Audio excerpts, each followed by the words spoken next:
Hello, everyone, and welcome to this episode of the Wayward Dragons review. Yes. Where the Wayward Dragons, that's us, review stuff. Yes. And things.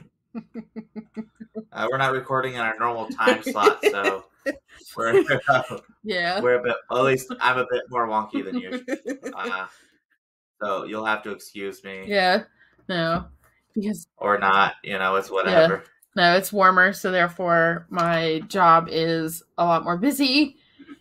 So and I got scheduled on the day we normally record, which is fine. It's whatever. But because it's so hot outside, everybody and their mother decided to be there. So yeah. So yeah, we were recording late. At least late. Yeah, late in the evening. Yeah, it's all good. Yeah, which is fine. It's whatever. We don't sleep anyway. Sleep is for the dead. I say that all the time. So, yeah. So this is our review episode. So we're going to review books, movies, music, anything that we watched in between episodes. And because May is Mental Health Awareness Month, we're going to try something different to kind of help with that. So, what is one fun thing that you did in between episodes? The closest thing to a fun thing I can say that I did is, yeah, that sums it up. So I got a random notification that they re-released one of my favorite games on Steam. They had it released, but it was on sale for like $7. Okay. So I bought it, and it's a game I played when I was younger. So I bought it and played it, and it, the nostalgia feels. But, even with just the bad graphics of the game and everything else, it's still fun. It still holds up. Sometimes you need that, though. Yeah. Sometimes you need that. What about you? I am about to start planting my garden. Yeah. My garlic is holding pretty strong. My raspberry plants are actually about to start producing berries.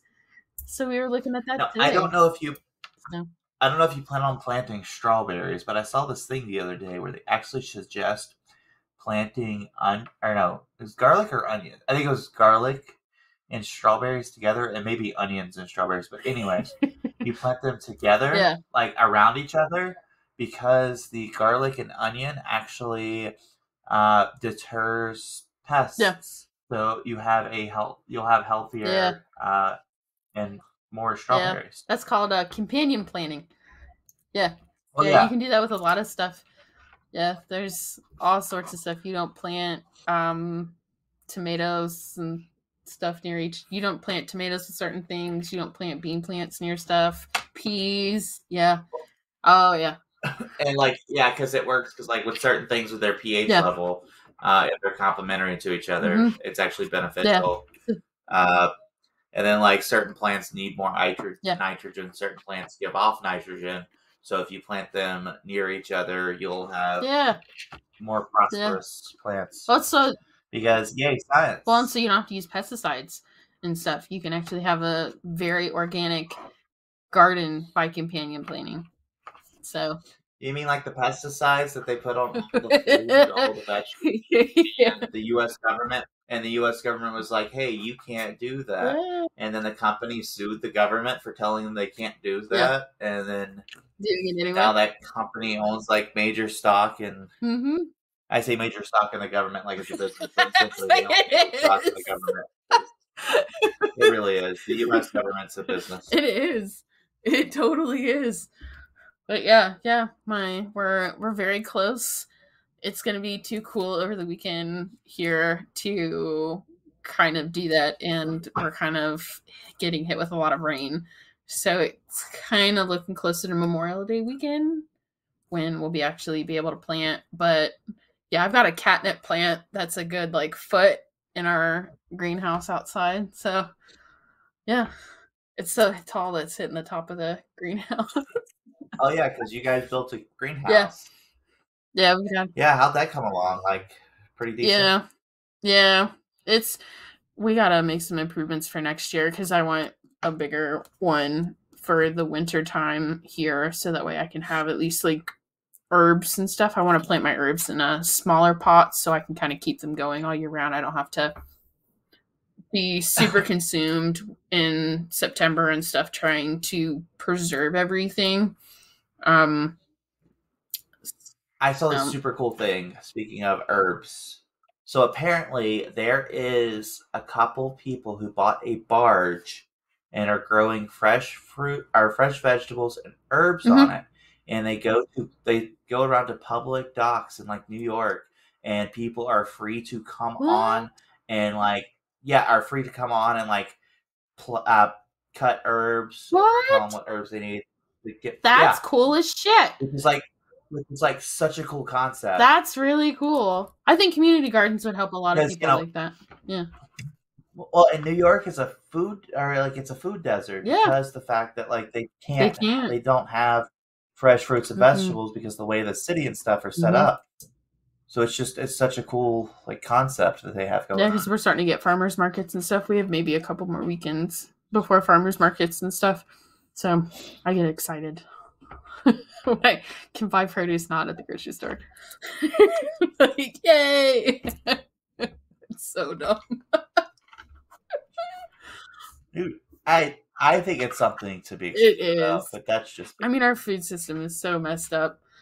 So, I mean, I could go on. Like, yeah, I could go on. Like, that's mainly what my husband and I do is homesteading and starting that process and stuff. And homesteading is very there's a lot of gatekeepers that feel like there's this way to do it and that's the only way to do it. And honestly, if you're just improving your life and making one non-toxic switch however often that is, that good for you, bro. Like, not everyone has access or has the money to do what I can do, pretty much make everything that him and I eat. Like, not everyone has that available to them. 100% agree. So yeah, that's what I'm excited for. It's one thing that made me happy this week. So I'm starting to get raspberries on my golden raspberries. There's gonna be a lot. Are you gonna make like some preserves with it? Or? I normally a lot of the vegetables and stuff that we grow, I actually freeze. And we'll make stuff throughout the year, like all the tomatoes and stuff that we had because we didn't have a garden last year because of the wedding.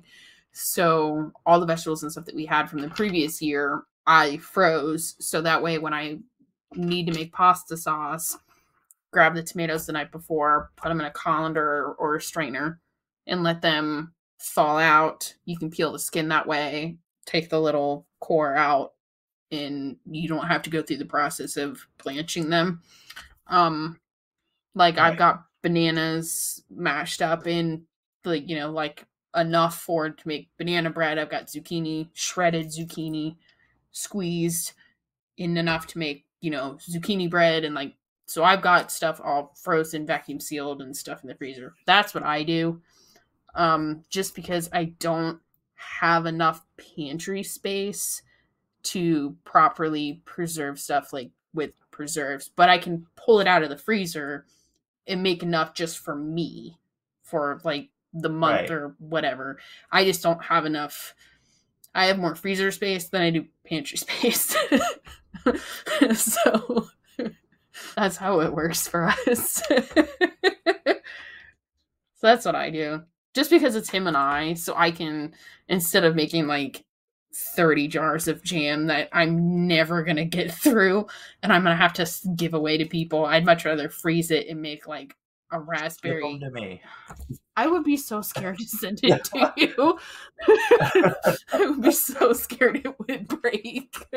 What are you talking about? The U.S. Postal Service is 100% trustworthy and nothing ever goes missing and nothing gets damaged.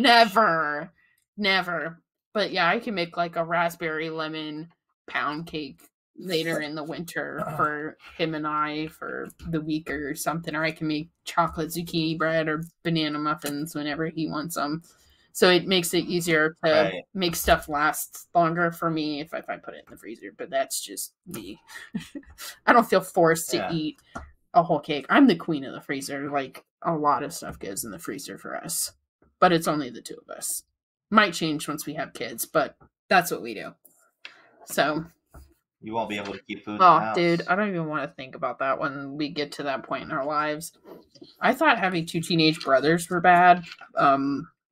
I don't want to think about that when we get to that point.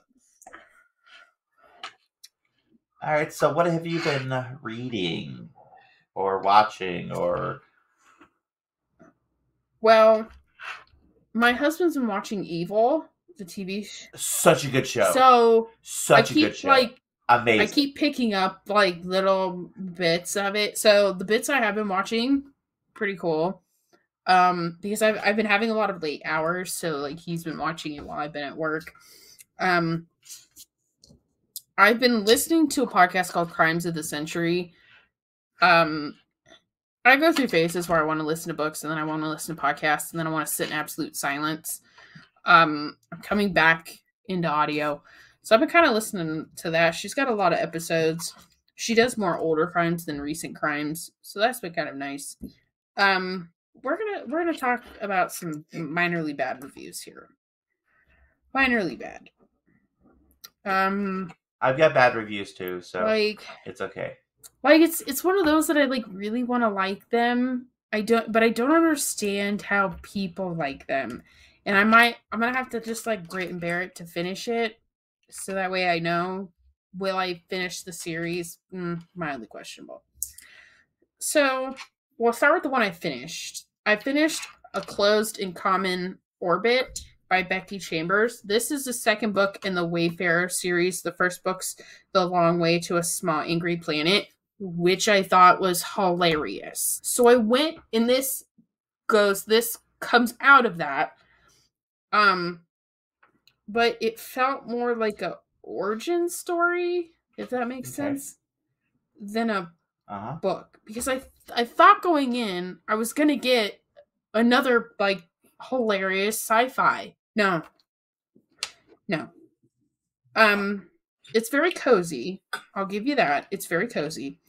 But it felt more like an origin story than it did anything else. Like a self-discovery, self-journey type thing. Because at the end of the first one, I'm gonna have to spoil the end of the book to get to kind of give a synopsis to this one.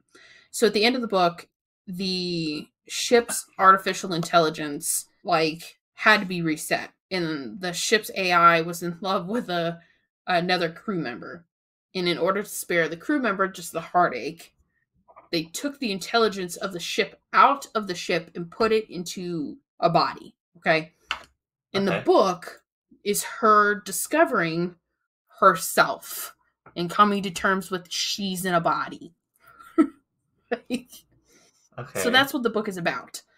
Like, the friend that takes her in, but it's also, like, 2 different timelines of the friend. You figure, like, the trauma of the friend, like, how she became on the planet and stuff, and how she met, like, her husband and, like, all that stuff. So there's the robot timeline, and then there's her timeline when she's a little girl. So you've got 2 timelines, but it's this journey of self-discovery on both parts. There's nothing plot-wise that really goes on. So I was thinking I was getting another Long Way to a Small Angry Planet, and I was not. And it was very upsetting. So it's one of those, it's great that you did this, but why did you waste time? Yeah. It felt like a 0.5, like you wouldn't necessarily need to read this to read the next one, but if you want to keep going with, like, character development, this would be good to read. If the characters are in the other books, this makes me not want to read the rest of the series. Yeah. Like, that's the bad part. Okay. this makes me not want to read the rest of the series. Because the first one, absolutely hilarious. I thought that was really funny. And the LG, like her Alphabet Mafia representation on point. I will give her where credit is due. She does an absolute great job including LGBT characters and especially gender fluid people. Okay. She does a great job in this one. But that's all this has got going for it. It's got great LGBT representation because of the one character. The one character is gender fluid, so they constantly go back to the point where they use the XE pronoun later in the book. Okay. That threw me for a loop. I was like, what is this? Oh, okay. She just nipped it in the bud. Okay, cool. So yeah, I don't know if I'm gonna finish this series. This is one of those where this really kiboshed this series for me. I was like, this sucked. It was cozy, makes you feel good a little bit, but this. Sadly, sometimes it do be like that. And then the one I'm listening to that I don't know if I'm gonna finish is it's the beginning of a series, and I did not realize this was young adult till I got about a third of the way through this, because it doesn't show up as young adult on my reading, my story graph and stuff. Doesn't show up as young adult, so I was really confused. It's called. What's it show up as? Let me pull a story graph up.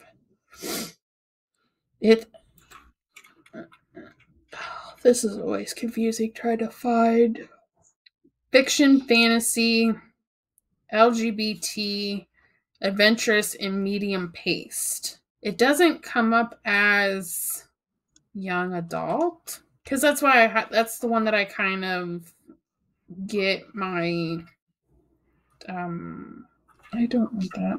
Let me see if it pops up on. I want the title details.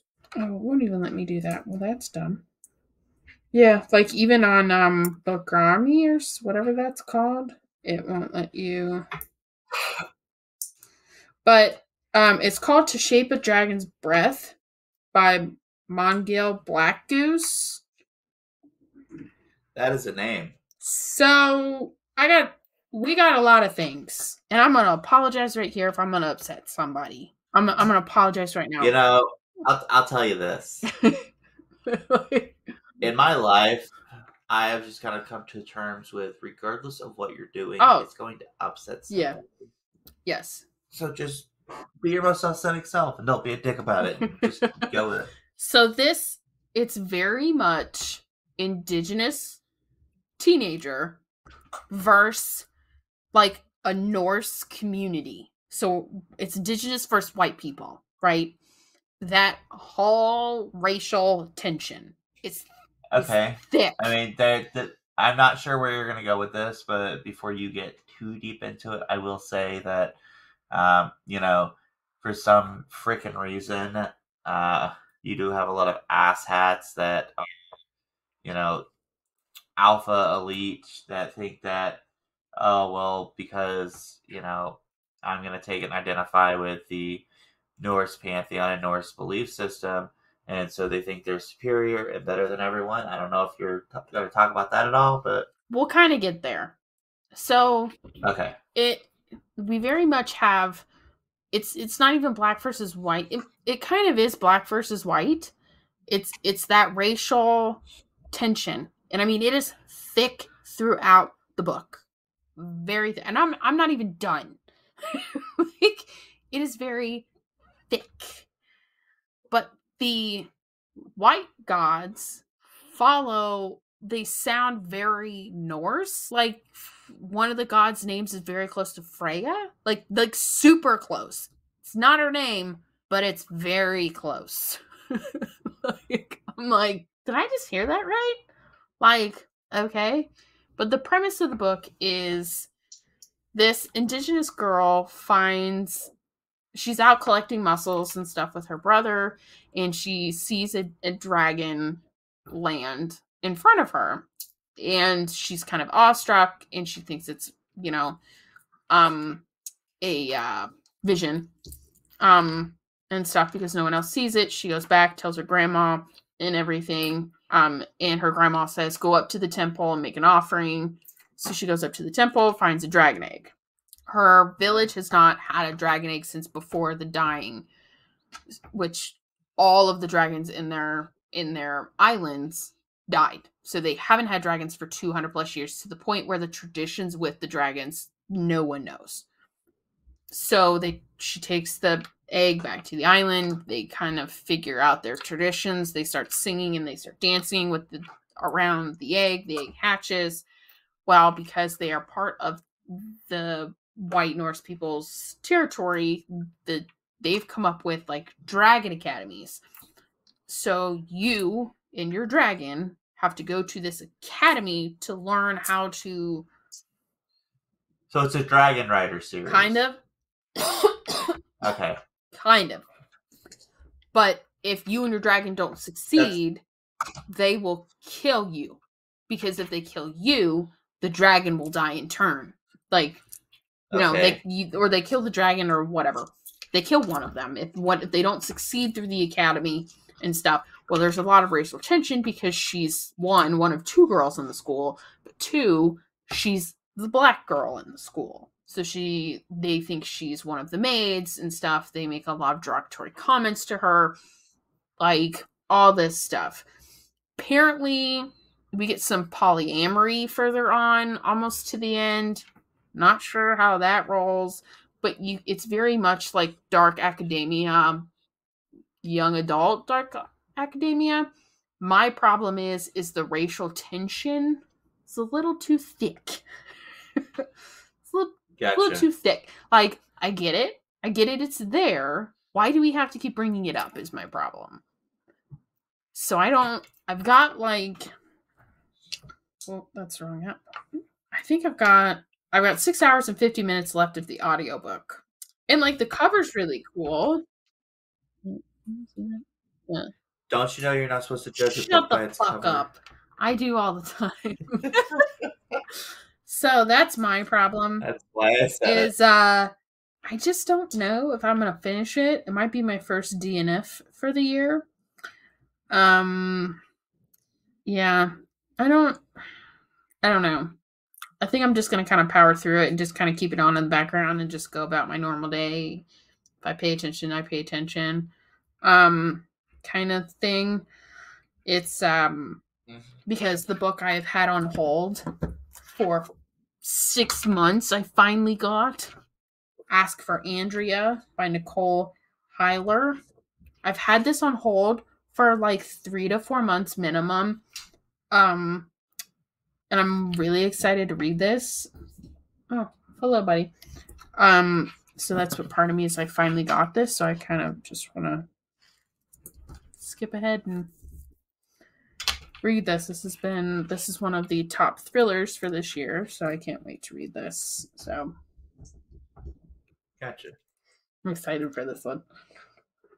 So, what about you? What about you, then, Nancy Drew? So I finished 9 books. Jeez, what? That's a lot. I finished 1. So it was 3 different. Well, 3. They're all 3 trilogies, right? I think they're all 3 trilogies. Yeah, so it's 3 different trilogies. The first trilogy is the Hunter trilogy by Mercedes Lackey, which is Hunter, Elite, and Apex. Super cool series, super cool concept. For those of you who have not read Mercedes Lackey, highly recommend her as an author. She is phenomenal. Basically, the book takes place in the future where there are certain individuals who they call them hunters. They can summon what they call hounds, but they come in different forms depending on who's summoning them. But it's people who are born with magical abilities and can summon these creatures to help fight against these monsters that are coming from a different realm. There was a breach in reality and between these 2 planes of existence because of a number of different things. Ultimately, ended up being nuclear explosions because certain people can't keep their religious beliefs to themselves and like to be extremists. I'm not going to go any further than that on that aspect. But yeah, strong female role. It is very much not and Kelsey knows I hate when they do this. Yeah. The diversity for diversity's sake, and the hey, we're gonna be diverse, and we're gonna constantly point out that we're diverse. It's nothing like that at all. I hate that. It's really well written. The storyline is really, really nicely done. There is a little bit of romance, but it's not like hardcore romance. It's hey, this is here. Yeah, I like that. I don't like it when it's it doesn't come across as I need to be here, or I need this romantic partner to survive, otherwise I'm useless, because I can't stand those. Like I said, overall, really well written. Okay. So so I'm gonna do a good, a bad, and then a good review. Okay, solid. And on a good note. So the bad review, So the bad review is the Playing Gods trilogy. So I have a question. I have a question before you begin. Yes. How is it? Is it graphic audio? Because I look at these while you talk. On what? It says graphic audio in the corner. Is that just because it's like mature content, or is that like a graphic? Is that a graphic novel? No. So the way. So graphic audio, because that's what the Playing Gods is. So I'm assuming that's what you're talking about. So what they do, because that's an audible thing, audiobook. You can probably get it at other places as well. But it's a way they do the audiobook. So it's like fully immersive sound effects, kind of like an old radio show. Okay. Got it. Yeah. Continue. But overall, it took me to the end of the book to even figure out what the fuck was going on the first one. Basically, that's not good. And that's very much not me. Basically, what it is there are these realms there's this planet of ascended beings that you can fight to be an ascended being, and once you're an ascended being, you can work your ass off to become a god, and once you become a god, you can work your ass off to create your own planet. Okay. Or planets. And you have like worshippers and stuff. So basically the whole premise is that it's a yay, hey, capitalism. If you work hard enough and be a good capitalist, you can be a god. And it was like they took the Mormon faith and made it even weirder. Is that even possible? It's almost what it was. I do not recommend this series to anyone. There were some interesting points and interesting ideas in it, and the writing isn't horrible, but the storyline itself was just absolute hot trash. Like, it was hot trash. Okay. Solid. So the last trilogy is Uncontrollable. Okay. Which is it's Uncontrollable. The books are called Uncontrollable, Unstoppable, and Unbalanced. They are the Class Shift series. Basically, it's a lit RPG isekai type thing where this guy gets taken to another world. He meets one of the deities of this realm when he's going in, and they do like the whole cliche isekai thing for any of our viewers or listeners that watch isekai, to where it's like, oh, hey, you have these selections to make. Okay. And except for with this, he gets brought in by a trickster god. So the trickster god's like, hey, we're going to play a game of chance. Roll these dice. Whatever it comes out to is what you get. And so in every other type of game like this, when you pick a class, or, your career or whatever they call it in that, you're stuck with that. So if you're a wizard, you're a wizard. If you're a rogue, you're a rogue. With this, every time the main character falls asleep, a magical die rolls. And if it gets over a certain percentage, he automatically changes at random into a different class. So he's constantly waking up looking different with different abilities. And he has to figure out what the fuck to do to that. So it was, honestly, it was really enjoyable. It was very much a, hey, let's see how much we can fuck with the listeners or readers because we're just gonna do weird shit. Solid. That sounds fun. Especially for someone who enjoys and reads and listens to and watches a bunch of stuff like this. It was very much enjoyable. Yeah, that sounds fun. That sounds fun. But yeah, that's what I did. We haven't been really. He's been watching Evil. Yeah, trying to. Honestly, I do highly recommend that show. That is the new season starts here in a couple weeks.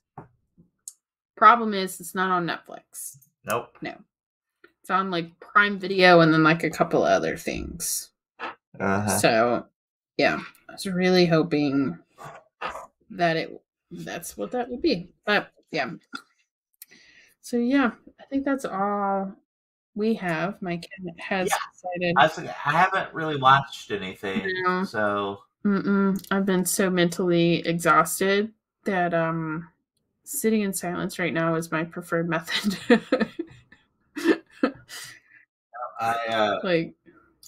I fully understand and feel that.